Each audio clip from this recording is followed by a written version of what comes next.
I'm here with Chaney of Entheos. They're currently touring across North America, and tonight they're playing in Toronto.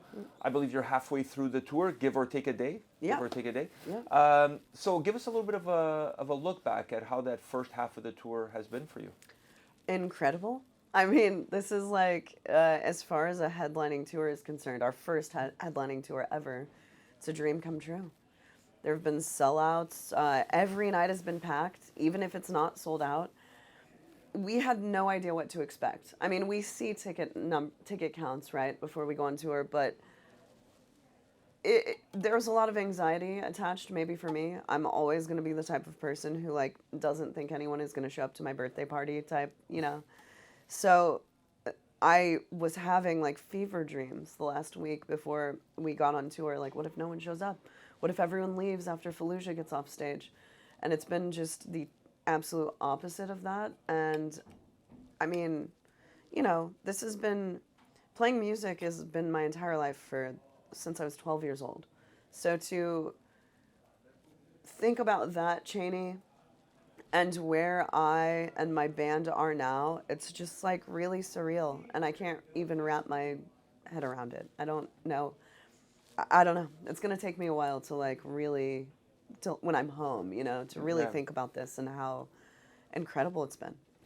When you guys set up this first headlining tour, did you guys set up any goals, or did you have any expectations on let's say, if we meet this criteria, the tour was successful? No, we didn't. We knew that Nashville would probably sell out. We knew that that would happen because that's where we live. We didn't really have any other goals or expectations from it. So the fact that it's like this, I've been on headlining tours or other bands headlining tours where they were the hype band of the moment, and our tour is doing just as well, if not better in some cases, than those tours. So I'm like, what is going on here? It's hard, I think, when you've been a band for 10 years and you've been exclusively opening tours, to switch the mindset around, to be like, oh, we're not like a shot band, we're not shot. This is crazy. So yeah, no expectations, but everything has been exceeded somehow. It's crazy. You guys are a unique band in terms of the sound that you created, and I want to ask you a couple of questions about the latest sound, because I feel like you guys have progressed tremendously with every single record, with every single release, regardless if it's a single EP, full-length album. To look at where you guys were on the debut, to look at where you guys are now with the latest single, you can totally see the growth that I'm talking about. Has this been part of a plan, or has this been a little bit more organic and just part of your own development than being exposed in the music that you're creating? It's a little bit of both. It's obviously organic. We're not planning to do something that we don't want to do. You know what I mean? It's like, so it's been organic in just like an exploration of who Naveen and I want to become as songwriters and what kind of music we want to make and the aesthetic that we want our band to have and all of these things. I feel like for us, the trajectory has been quite interesting because of the nature of the people who have been in our band in the past. We had to grow and work out a bunch of kinks in front of the public eye. So, we started the band with Evan Brewer, Frank Costa, Naveen Copperweiss. I was the least known member of my band when we started. And immediately we got a label contract. Immediately we were getting tours, really good tours right out the gate. So before we even had a chance to ask ourselves, what do we want this project to even be or represent, or where do we want to take this, we were getting offers that were kind of beyond our means. And we took them because they were really handsome offers, and they did help our band for sure. But in some cases, I think that it's made it the road a lot more windy. Whereas some bands come out and they've been in development for 10 years, and you never heard from them until they figured it all out. So there was a moment, Naveen and I, people left our band, and in the year 2020, we decided to take this on as a two-person project.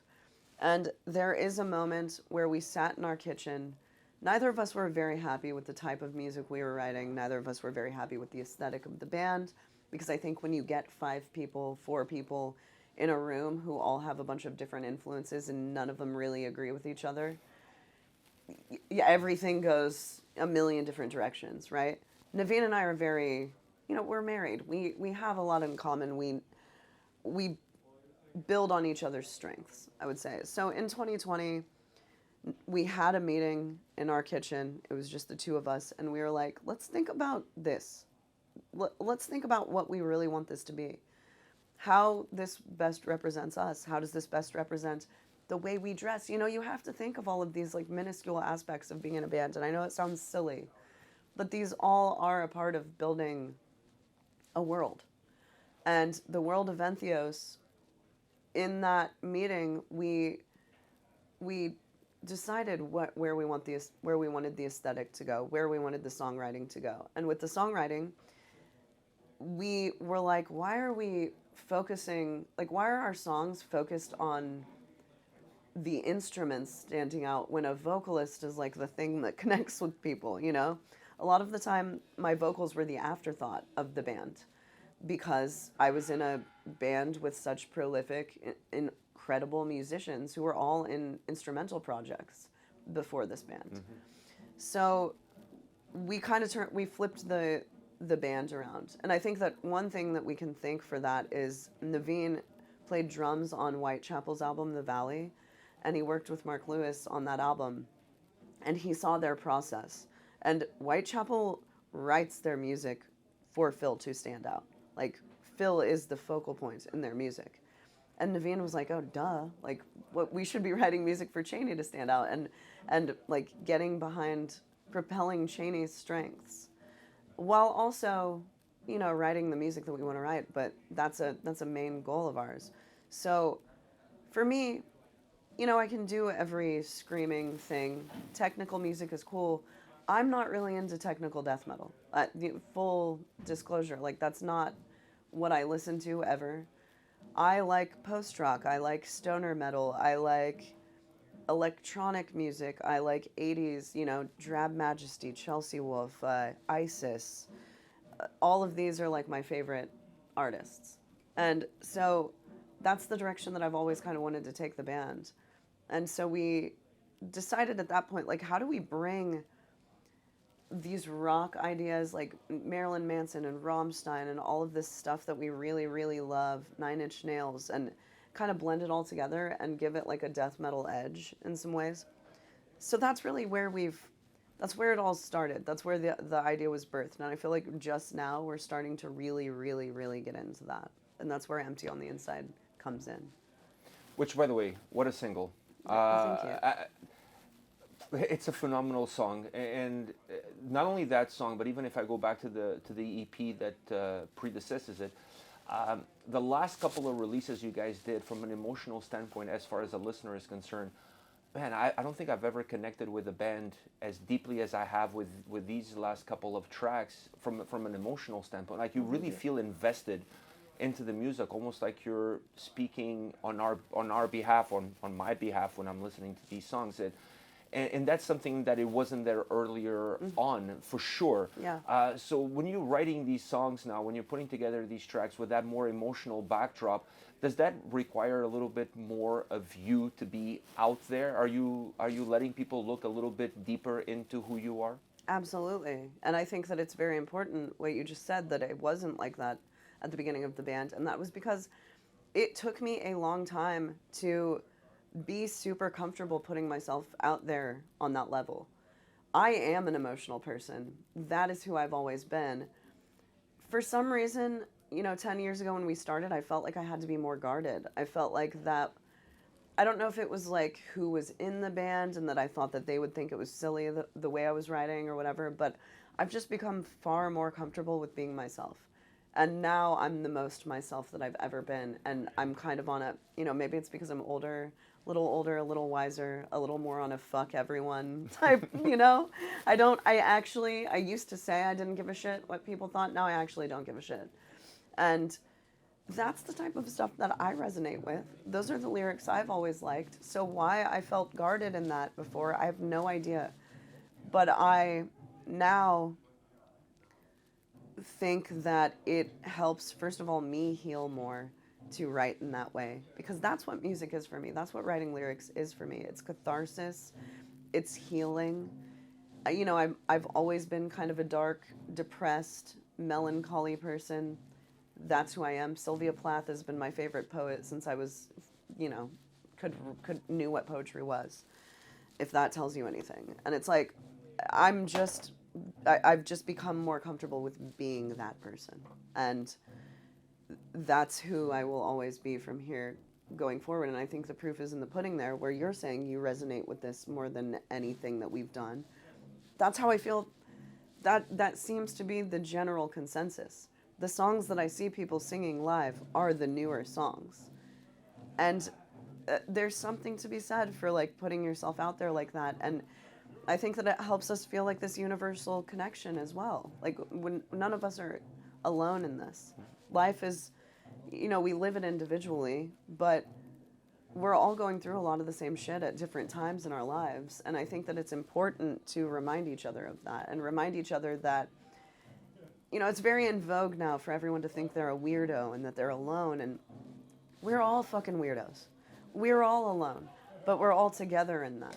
And that is like what I think about that all the time now. Like what I want to read, what lyrics I connect with. And that's the type of lyrical content that I want to produce. So Yeah, from my standpoint as a listener, it almost feels like the light bulb went off on as far as you guys are concerned, because when I listen to these tracks compared to the previous track, it's like I really like the previous stuff too, but then it's fine. But yeah, but that's how I feel. It's almost like I don't want to be disrespectful at all, No, but you're not. It's almost like the previous stuff feels a little bit more like fast food. Like Yeah. When you're hungry, it hits the mark. Like, you know what I mean? Like it's Absolutely. good and it's perfect. But it's not like you go home and you tell people about it. Like, I just had the greatest McDonald's ever. You know what I mean? Right. That Well, never happens. I also feel like that's a really good analogy. It's also like what you just said. Like it applies to a certain thing. I want to make music that people can listen to at any time. I don't want them to have to work up a hunger to get McDonald's in order to get the McDonald's. Yeah. You know what I mean? Like, I just want to make music, and Naveen is the same way as this. Like, we want to make music that applies to all things in life, not just a certain specific, you know, you have to be in a mood to want to hear crazy shit. That's the kind of music I like.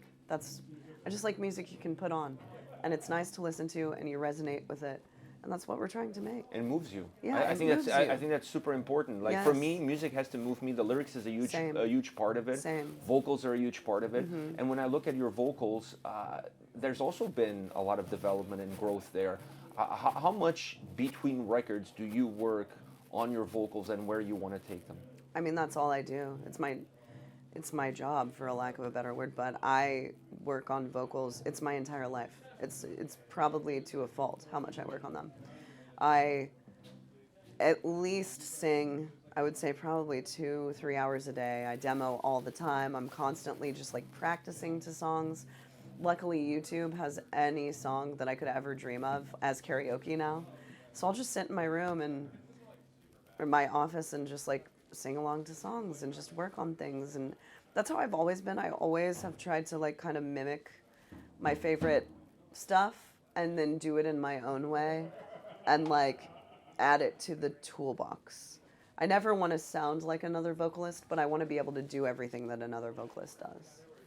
Before they start the sound check, I have to ask you this last question because I thought what you did was super cool. You were on one of the biggest streaming platforms ever. Yeah. When you posted, I don't follow Kai. I'm not a Twitch kind of person. I had no idea who he was. He doesn't meet my demographics in Same. terms of the stuff that I like. Yeah. But I know enough because I have a 21-year-old at home. I know enough about who he is and what kind of platform he has, that when I saw that you were on it, I was like, first, how did she score that? Two, what was the mindset of going on that kind of a platform, thinking that perhaps the people that are watching that are not necessarily your market? And three, how was the experience? Well, so one, I just got approached. I had no idea who Kai Cenat was. I had to ask. So, if people aren't familiar, Scott Carstairs is in my band. He's the guitar player of my band, and Scott does Twitch. So, the lady who books Kai's stream hit me up on Instagram. It was very vague, did not seem real, felt like I was being catfished. I immediately texted Scott, and I'm like, "Do you know who Kai Cenat is?" And he replied, and he was like, "What the fuck? Yes, of course I know who that is, dude. What are you talking about?" And I was like, "Is he a big streamer? Like, what's the deal?" And he's like, Biggest. "Chaney, are you kidding me?" Like, so that, and then approaching it, honestly, I wasn't nervous at all, and I think that it really helped that I didn't know who he was. If I would have known who he was, I probably would have scared the shit out of me, because they flew me to LA, they put me in a hotel in Beverly Hills, and I went to a $32 million mansion where there was security, armed security, outside, because it's a celebrity. They were having celebrities go in. The next person after me, the next morning, they had Zach Wilde on the stream. So it was like, you get escorted in. It's a huge gate. There are fans standing outside, just like trying to see who's in the next car that's pulling in. You go into this huge mansion. One of the rooms, which would be like maybe a sitting room, was a huge control room. And it was like a 20-person staff with a bunch of cameras where they were just monitoring everything that was going on. The experience, I just knew I was there to kill. I kind of researched it. I knew what I was getting myself into. I knew that I was going to have to do an inspirational speech. So I just thought of what I would do. Luckily, they let me perform an Entheos song. That was honestly like the thing that made me really want to do it. I've been asked to do things like that before. Since then, I've been asked to do other things where I don't resonate with what they're asking me to do. Sometimes I feel like they're making a mockery out of metal, and I absolutely refuse to do that. So I've turned down things that people would not turn down just on that basis. I have a lot of pride in what I do. And they let me do that. The inspirational speech, I was in and out within about a half an hour, and it was the craziest thing ever. But as far as like moving the needle, stupid industry thing for my career, I walk down the street now and people know who I am based on that stream. They have no frame of reference to metal at all. They usually don't know who Slipknot is. They don't know who Evanescence or Linkin Park, the most baseline popular metal ever. But they know who I am because of that stream. So I am eternally grateful to Kai, to the girl who books his show, for letting me have that opportunity, because it honestly did change my life. And it helped my band reach audiences that no bands get to reach, and that's, I just can't explain. I mean, still, to even think that I did that, because it was such a brief moment in time. Sometimes you'll do something that takes 5 minutes, but it changes your life for eternity. So to have that happen is just incredibly surreal to me. And I left and I ordered a bunch of like chicken birria tacos and smoked a joint and just kind of reveled in what was happening. And yeah, it was a life-changing experience. The funny thing about it was, when it happened, I went home. I told my son, my 21-year-old. He obviously knows who Kai is. Like yeah, I of said. course. Every 21-year-old does. He knows. Anytime that we ask someone, "Do you know who Kai Cenat is?" If they have kids, we're like, "Text your kid right now." Yeah. Every kid. So I was like, I said to him, I don't know the dude. I don't know what he does. I know he's big. But I said to him, hey, I know someone who was at his show. So it's like the Kevin Bacon 6 degrees of separation as far as I'm concerned. Totally. So I was at home and I was telling him, listen, I feel like I was there. I wasn't there, but at least I know somebody who was there. Like, who can say that? No I one. said to him, you can't say that. Yeah, I know. I'm cooler than you. Exactly. Yeah. So your win was kind of my win that day, because I had won over him on that conversation, and I thought what you did was super cool. I think fans really enjoyed it. I think it's something different, something unique, and you did it in a way that really represents you and the band. And like you said, it didn't come across as they were making fun of it or anything Yeah. like that. And I've seen others, not him, but other streamers and doing similar stuff, but almost in a way that it kind of mocks metal Absolutely. and metal culture. And I think that's not how this went across. And I think it was really cool for you to have that opportunity and represent metal in general in that kind of a platform. It's Well, freaking thank crazy. you. Thank you. I can assure you. First of all, the night before that, when I wasn't allowed to say what I was doing, I made a Facebook post and I'm like, I can't tell anyone what's happening tomorrow, but I just want you guys to know that all I am thinking about is representing all this community and how I can do that in a way that like puts us on the map. That's not embarrassing. People can make they make a mockery of metal a lot of the time in the mainstream, and I refuse to do that. I never will. And I never have, I never will. I'm too far into this now, and I respect the craft way too much, and I respect this community way too much to allow that to happen under my watch. So that means a lot to me. So before we go, when is the next album coming out? Middle of next year. All right. Yeah. That's all we need to There know. we go. That's all we need It's to know. coming, and it's really good. Yeah, if the latest single is any indication, I'm dying to hear this album. I think you're going to be on board, Pedro. I think you're going to be on board. I'm dying to hear this record. I really love where you guys are going. Chaney, thank you so much for your time today. It's always a pleasure to see you and talk to you. Yes, thank you. All of the best with the rest of the tour, and all the best with that upcoming new record. Thank you. Thank you. Thanks for having me.